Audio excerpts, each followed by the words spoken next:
Assalamualaikum warahmatullahi wabarakatuh. Di sini kami dari kelompok 7 akan menjelaskan mengenai sejarah dan perkembangan akuntansi. Kelompok 7 sendiri beranggotakan Sinta Nuria Fadila, M. Rafli Akbar Salim, Rizka Mayangsari, Vindi Septa Tiara, Rista Ninda Silviana, dan Rikat Aminuddin. Di sini saya akan menjelaskan untuk materi yang pertama, yaitu evolusi pembukuan pencatatan berpasangan.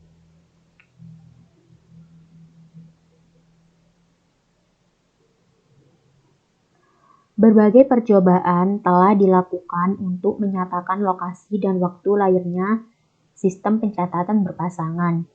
Diketahui bahwa bentuk pelaksanaan pencatatan di sebagian besar kebudayaan sejak sekitar tahun 3000 sebelum Masehi.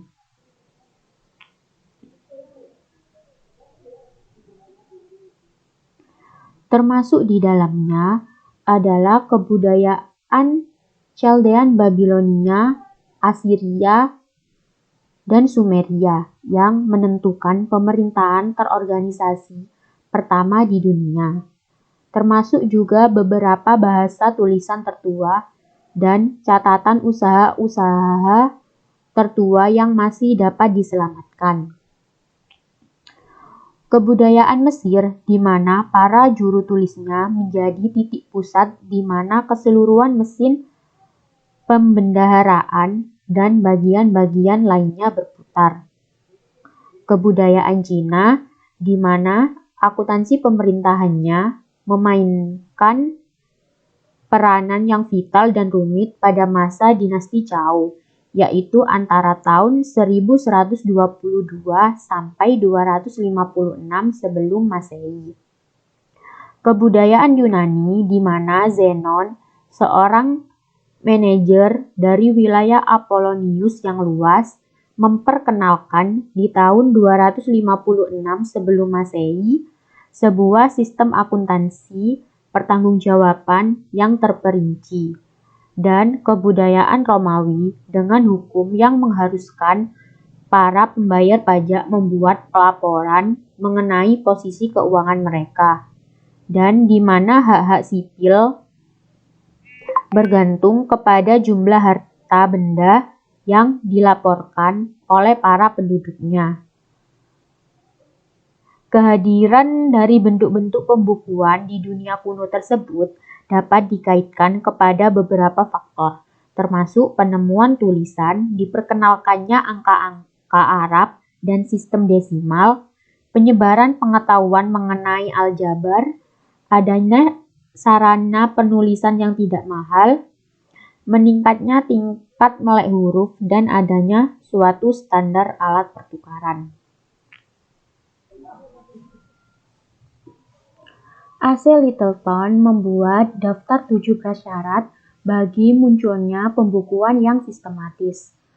The Art of Writing atau seni penulisan, karena pembukuan pada intinya adalah sebuah catatan, aritmetik atau aritmatika, karena aspek mekanis dari pembukuan mengandung adanya serangkaian perhitungan sederhana, private property atau milik pribadi, karena pembukuan hanya berkepentingan dengan fakta-fakta mengenai harta dan benda dan hak miliknya, uang atau money, yaitu transaksi yang belum selesai, karena tidak ada dorongan untuk membuat catatan apapun jika seluruh pertukaran dilakukan di tempat saat itu juga, perdagangan atau commerce.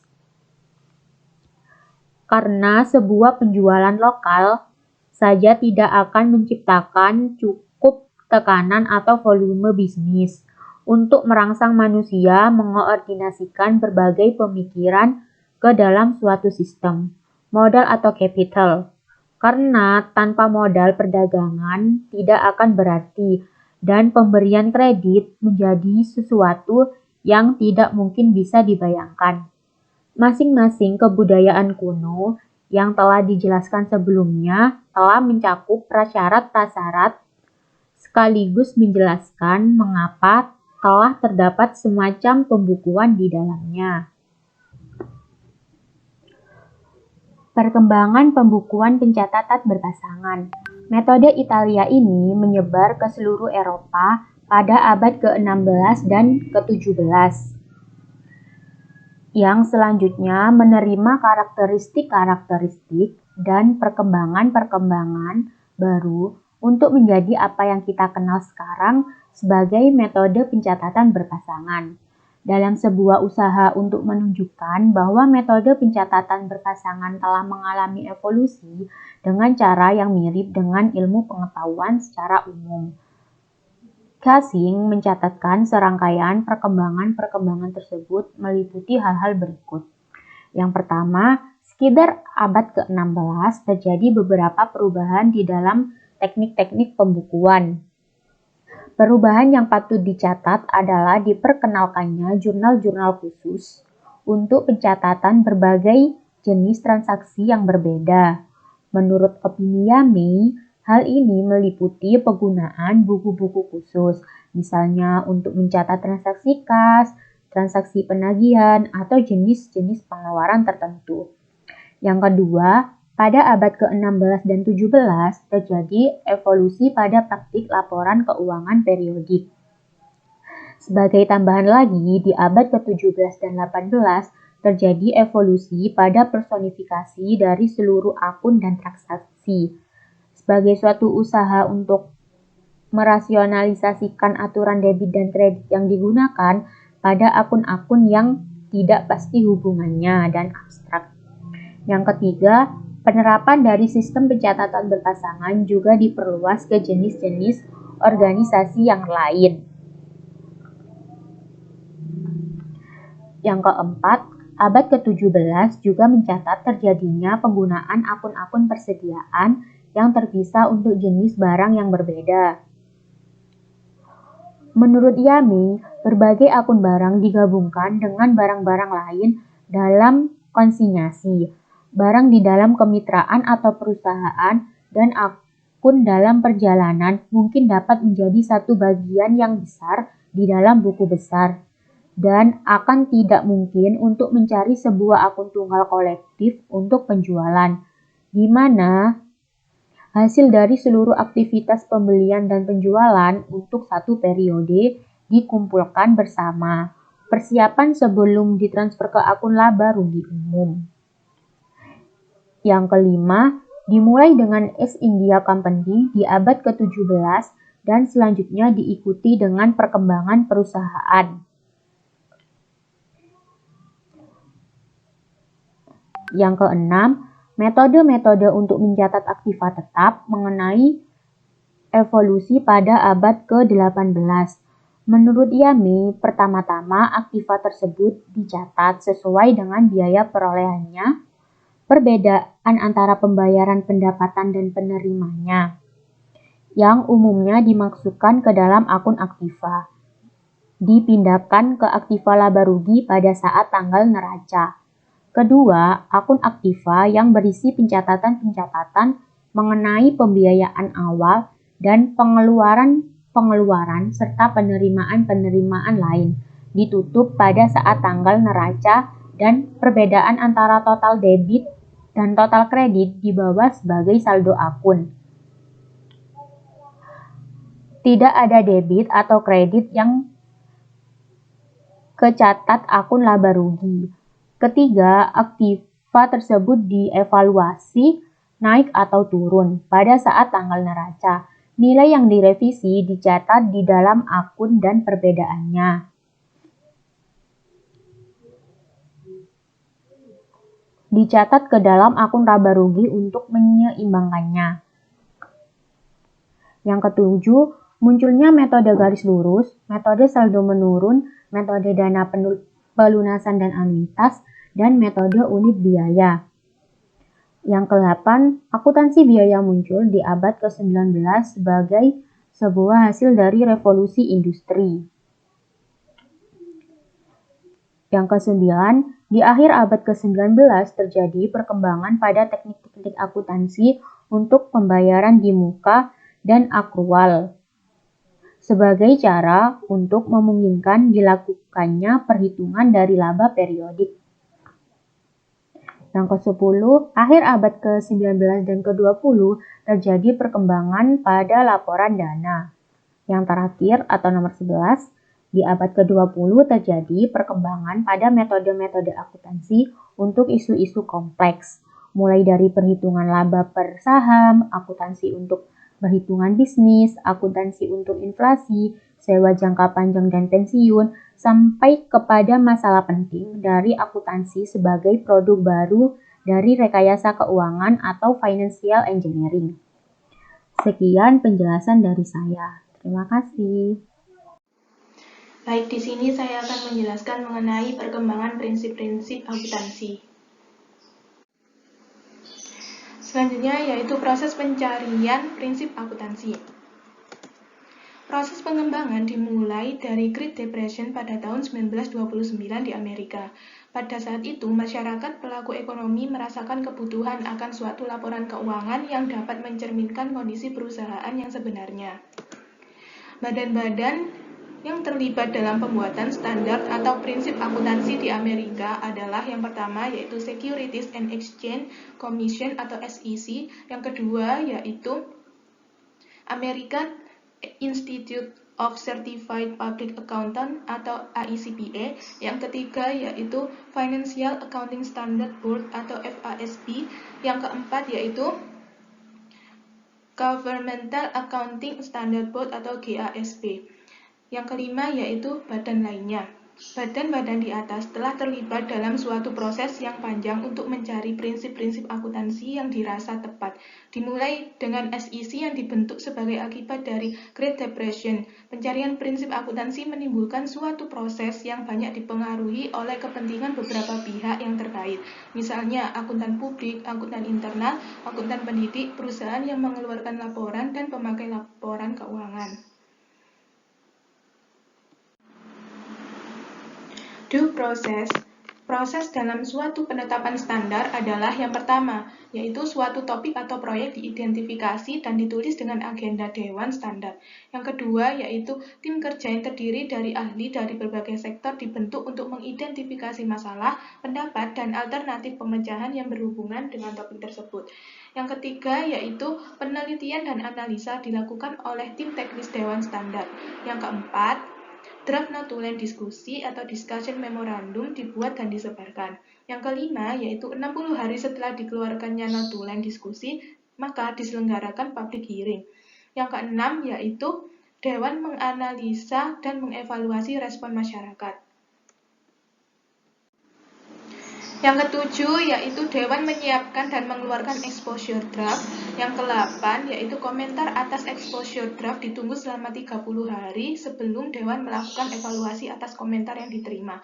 Yang ke-9, yaitu suatu komite atau bagian dari Dewan mempelajari exposure draft tersebut dalam hubungannya dengan respon masyarakat, melakukan evaluasi ulang, dan merevisi jika diperlukan. Dan yang terakhir yaitu yang ke-10, seluruh anggota Dewan memberikan pertimbangan akhir dan melakukan pemungutan suara atau voting sebagai syarat dikeluarkannya standar tersebut.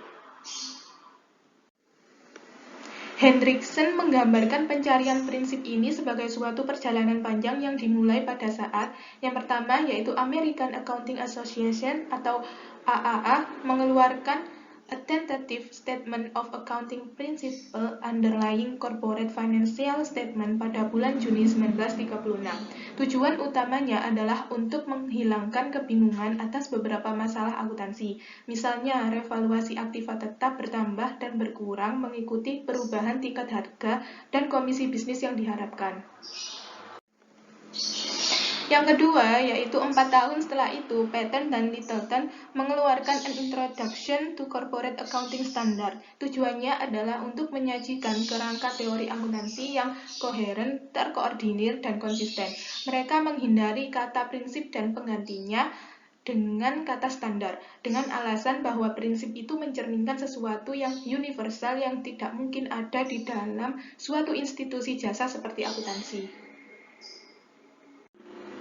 Yang ketiga, yaitu pada tahun 1938 atas permintaan Hans Kins dan Sells Foundation, Profesor Hatfield dan Profesor Moore mempublikasikan A Statement of Accounting Principle yang berisi prinsip-prinsip dan aturan akuntan yang harus diikuti dalam menyusun neraca dan laba, rugi, dan akuntansi yang terdapat di dalamnya.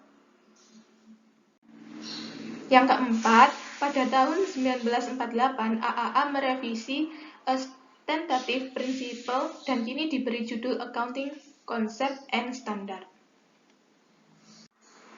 Yang kelima, yaitu pada tahun 1953, AIAS Committee on Accounting Procedure mengeluarkan 17 buletin baru. Sampai saat ini, pencarian prinsip masih bersifat belum menyeluruh atau piecemeal dan tidak dimaksudkan untuk melakukan suatu penelitian yang lebih luas.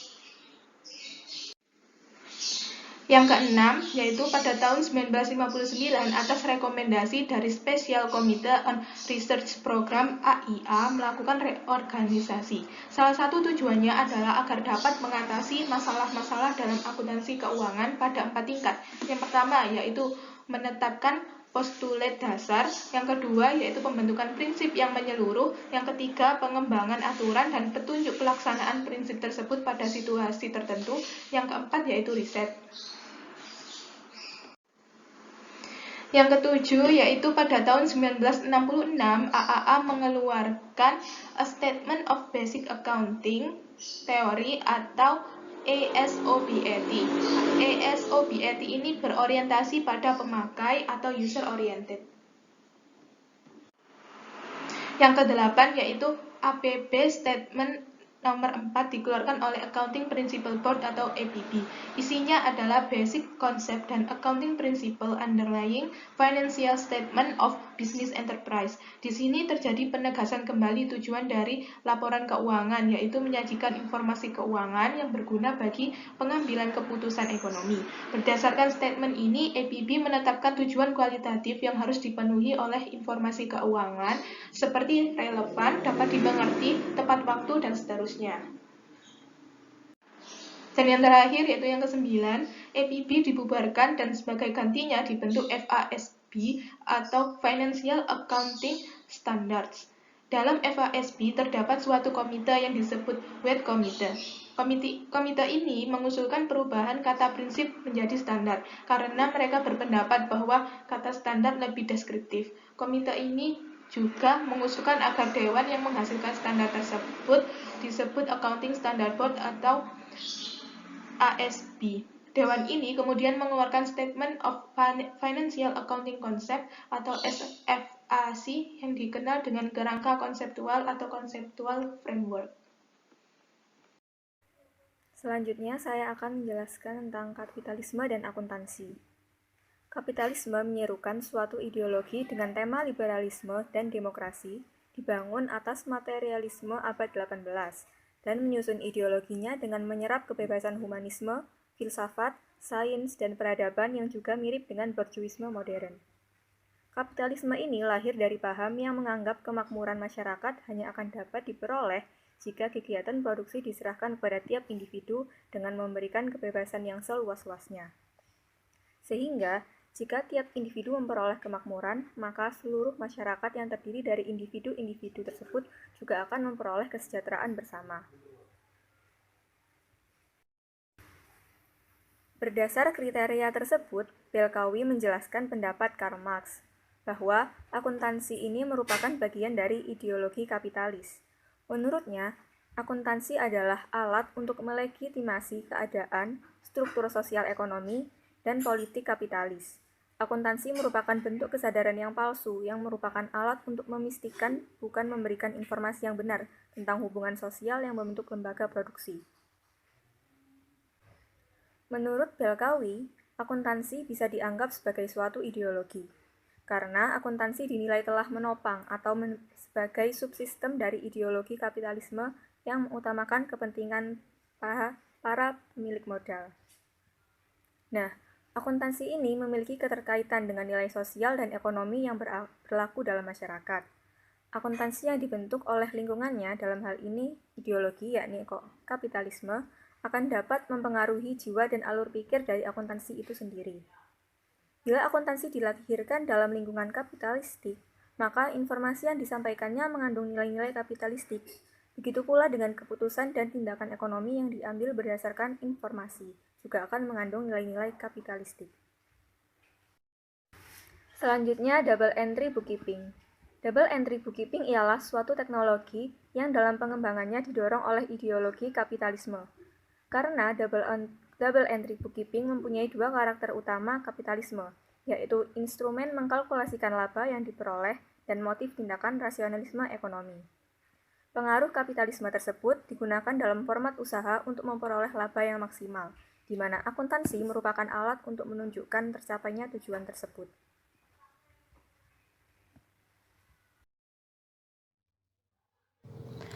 Relevansi sejarah akuntansi. Sejarah akuntansi sangat penting bagi pedagogi atau ilmu pengetahuan dan praktik akuntansi.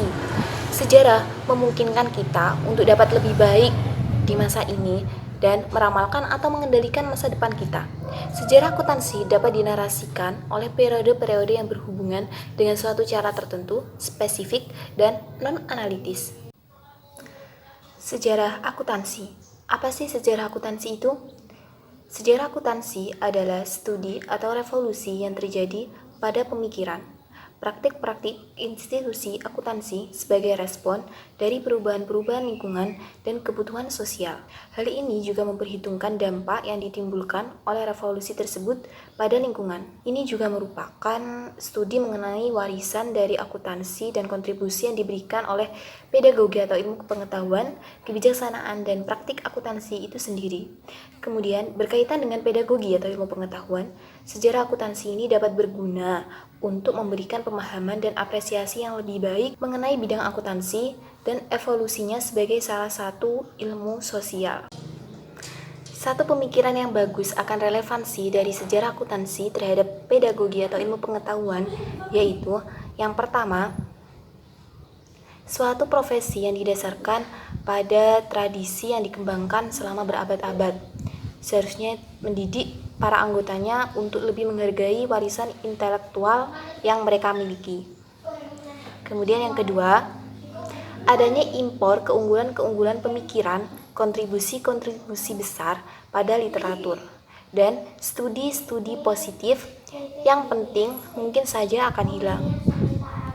Kemudian terfragmentasi atau dipelajari secara tidak sempurna di dalam jangka waktu yang lebih panjang, kecuali jika mereka didokumentasikan dan digabungkan oleh orang-orang terpelajar yang memiliki keahlian sejarah.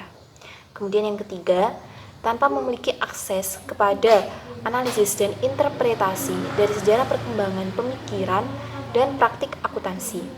Para empiris saat ini akan berisiko mendasarkan investigasi yang mereka lakukan pada klaim-klaim atas masa lalu yang tidak lengkap atau tidak berdasar.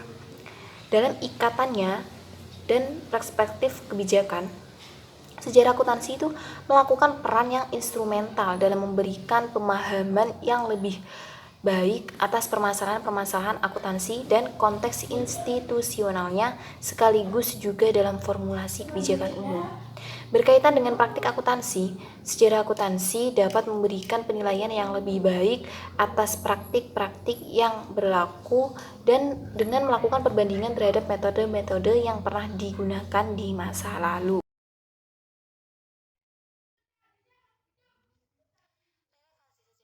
Relevansi sejarah akuntansi terhadap praktik, kebijakan, dan pedagogi atau ilmu pengetahuan akuntansi menuntut lebih banyak pertanyaan yang dilontarkan mengenai sejarah akuntansi.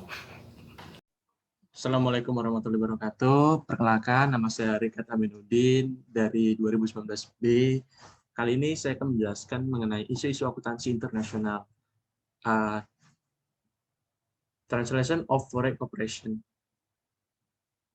Sebelumnya, saya mengambil referensi mengenai PPT ini dari buku yang ditulis oleh Harry Ewok yang berjudul Accounting Theory Conceptual Issue in the Political and Economic Environment, edisi ke-6.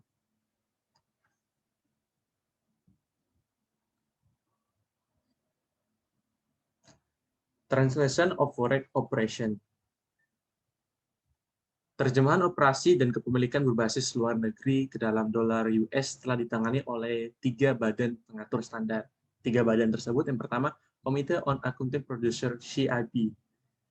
Mereka mengeluarkan 2 bulletin Accounting Research Bulletin ARB dengan subjek 4 dan 43.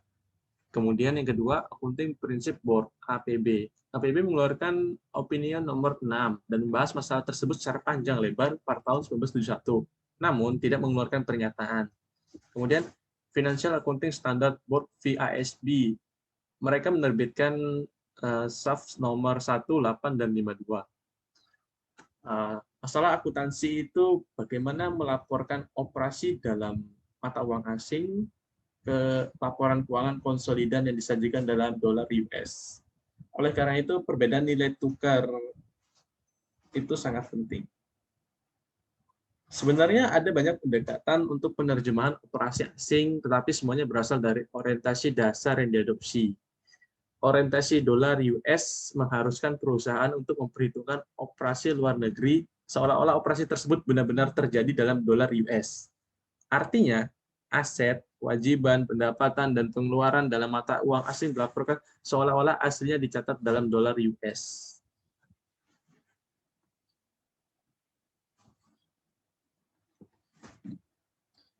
Oke, kali ini kita bahas SAFS nomor 8.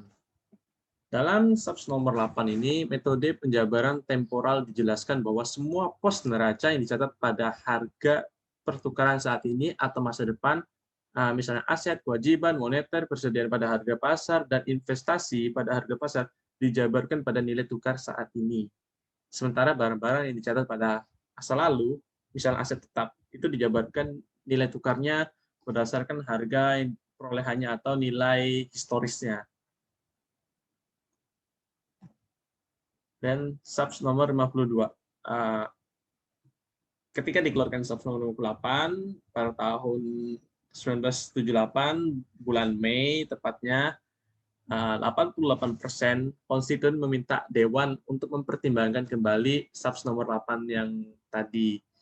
Keluhan mereka terhadap SAFS nomor 8 ini tentang keuntungan dan kerugian pertukaran dilaporkan, sedangkan dari sudut pandang ekonomi itu telah terjadi. SAFS nomor 52 mengubah secara drastis cara akuntansi untuk operasi mata uang asing. Ini mengadopsi orientasi mata uang fungsional daripada orientasi dolar US. Maksudnya mata uang fungsional itu adalah mata uang yang lingkungan ekonomi utama anak perusahaan, di mana uang tunai terutama diterima dan dibelanjakan. Jika mata uang entitas asing adalah mata uang fungsional, pendapatan bersih diukur dalam mata uang asing dan kemudian disajikan kembali ke dalam dolar dengan nilai tukar rata-rata untuk periode tersebut. Mungkin ini saja yang bisa saya sampaikan. Selanjutnya akan dilanjutkan oleh teman saya. Sekian dari saya. Wassalamualaikum warahmatullahi wabarakatuh.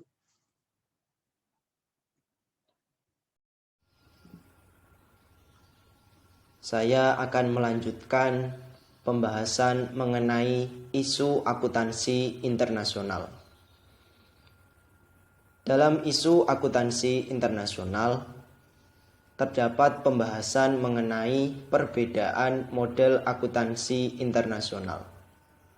Model akuntansi internasional terdiri dari model Anglo-Sakon dan model kontinental.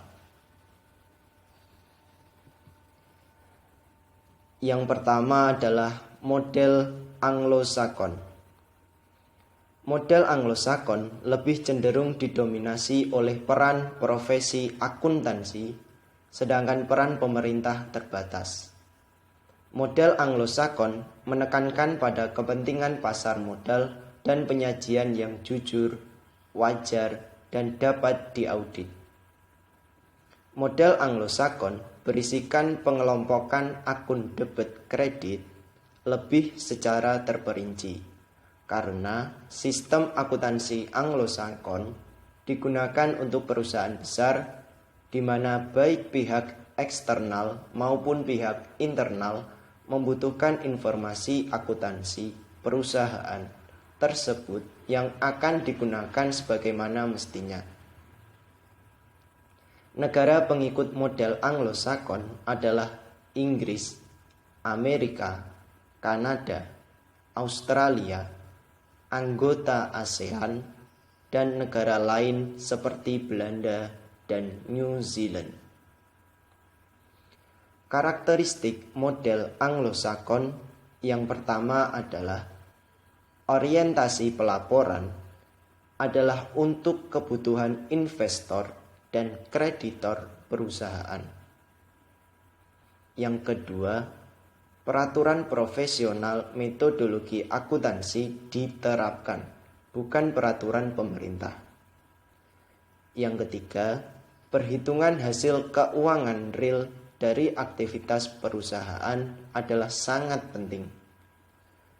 Dan yang terakhir, laporan keuangan terdiri dari neraca, laporan perhitungan laba maupun rugi, laporan perubahan modal, laporan arus kas, laporan dana, dan laporan catatan keuangan.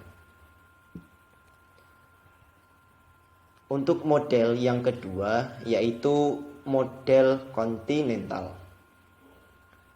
Model kontinental umumnya menunjukkan profesi akuntansi yang lemah, campur tangan pemerintah yang kuat, termasuk pengaruh pajak dan proteksi kreditor dalam penyajian laporan keuangan.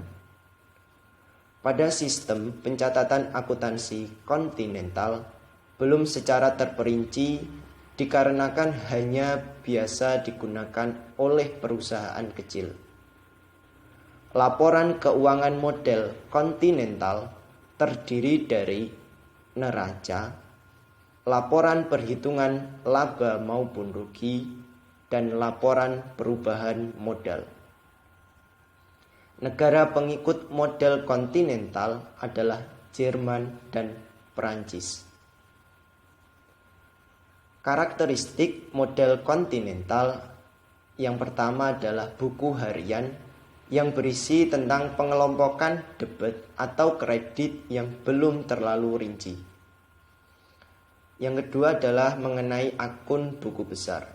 Di dalam penyusutan menggunakan akun cadangan dan dicatat di sisi kredit. Dalam akun campuran menggunakan akun campuran. Dan dalam brief terdapat penyetoran briefer. Dan yang terakhir pada neraca lajur, yaitu arsip disimpan sebagai dokumen.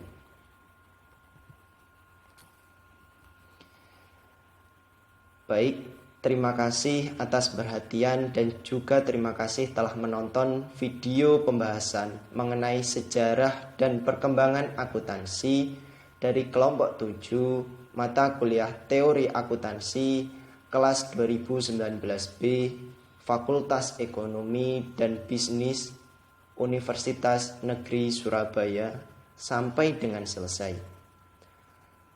Saya mewakili teman-teman satu kelompok mengucapkan terima kasih sekali lagi kepada para penonton dan mohon maaf jika ada kekurangan dan ada salah kata dari kami. Akhir kata, wassalamualaikum warahmatullahi wabarakatuh.